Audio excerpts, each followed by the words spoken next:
We continue news on Korea-U.S. summit. During the Korea-U.S. summit, major CEOs from both countries gathered in one place.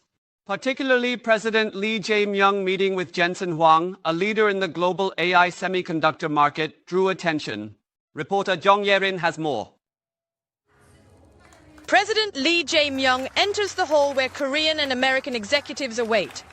Jensen Huang, Nvidia's CEO, wore a blue suit instead of his signature leather jacket. President Lee greeted Nvidia CEO Jensen Huang warmly with a handshake. Sitting next to President Lee, Jensen Huang focused intently on the keynote speech. President Lee highlighted Korea's technological strengths and stressed that the semiconductor supply chains of both countries must coexist. I believe it is Korea's turn to contribute to rebuilding U.S. manufacturing. With top-tier capabilities in manufacturing, the Republic of Korea is the ideal partner to achieve a manufacturing renaissance in the United States.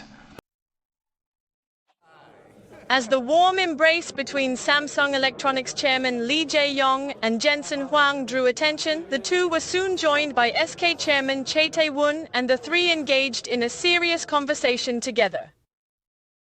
Presidential Office Policy Chief Kim Yong-beom revealed that there had been discussions about SK hynix and Samsung Electronics supplying semiconductor chips optimized for Nvidia's supercomputers.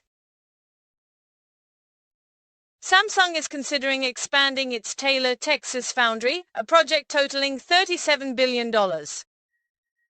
SK hynix is preparing to invest $3.87 billion to build an HBM production base in Indiana.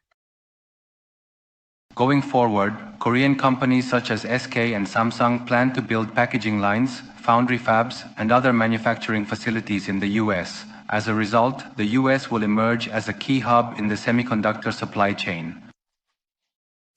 However, since issues like tariffs on semiconductor items were not confirmed at this summit, Korean firms are expected to continue deliberating.